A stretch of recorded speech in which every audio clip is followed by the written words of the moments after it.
Bonsoir chers auditeurs et chères auditrices de notre web radio R212, notre auteur Iqbal Seyeux, en sa qualité d'expert invité, partage son avis et sa réflexion avec vous dans cet article intitulé Agriculture familiale, la grande oubliée de la stratégie Génération Green. Le voici en podcast pour vous, analyse de la politique hydrique du plan Maroc vers suite à la publication du Conseil économique, social et environnemental, la petite et moyenne agriculture familiale, pour une approche mieux adaptée, innovante, inclusive, durable et territorialisée.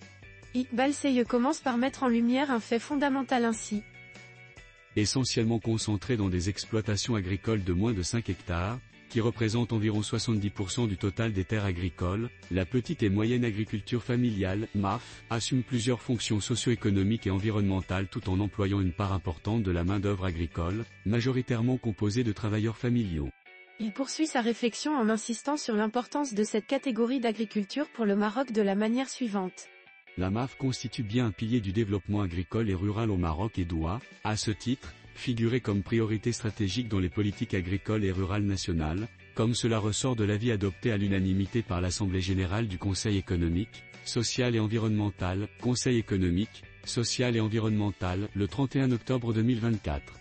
L'ambition est d'en faire un secteur plus productif, inclusif et durable, en propulsant son intégration dans les chaînes de valeur, son pouvoir de négociation au niveau des marchés locaux et sa contribution à la stabilité de la population rurale, à l'amélioration de son revenu et à la préservation des écosystèmes.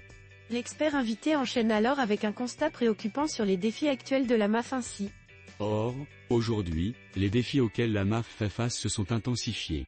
Son développement et sa résilience sont particulièrement impactés par des facteurs tels que le changement climatique, la hausse des prix des intrants, les perturbations des chaînes d'approvisionnement, le morcellement des terres et sa structuration insuffisante, couplée à une intermédiation excessive.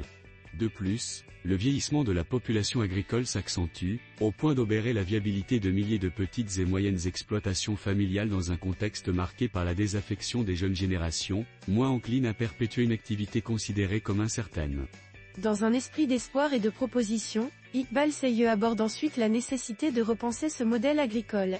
Ce contexte ne signifiera pas pour autant la fin de la petite et moyenne agriculture. Il peut ouvrir la voie à la réorganisation en profondeur des structures d'exploitation et des modes d'exercice du métier d'agriculteur. Il faut donc bien se garder de l'érosion progressive du tissu agricole traditionnel qui, s'il parvient à attirer les jeunes, peut constituer une composante essentielle de la résilience alimentaire du pays. L'expert propose alors une voie à suivre pour renforcer cette agriculture à travers l'innovation et le renouvellement générationnel. Dès lors, le Maroc doit pouvoir compter sur le renouvellement des générations pour accélérer la transformation du secteur et faire de l'innovation le moteur de notre modernité agricole et alimentaire. Ce secteur, par essence, innove sans cesse et de tout temps, les agriculteurs doivent inscrire leurs activités dans des démarches de progrès.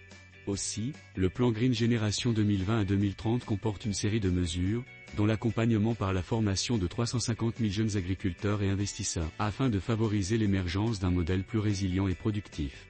Iqbal Seyeux enrichit ensuite son propos en évoquant un profil nouveau d'acteurs du monde rural.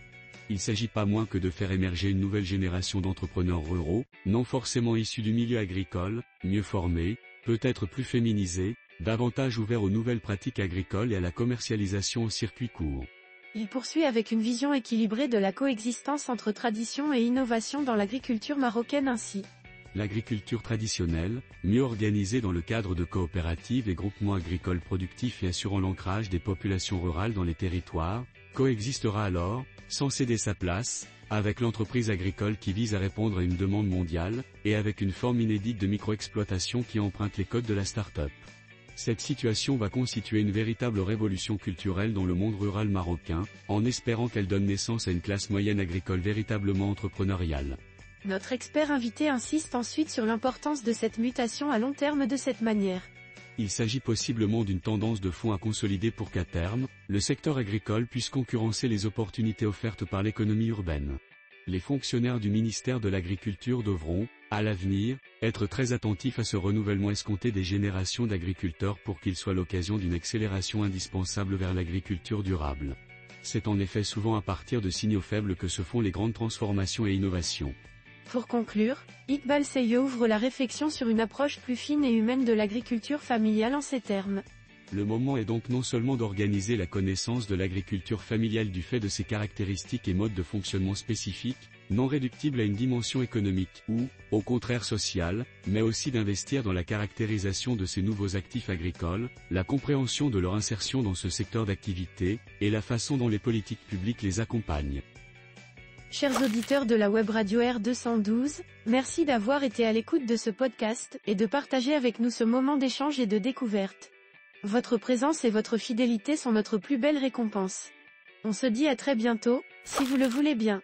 Avec toute notre gratitude, l'équipe de R212.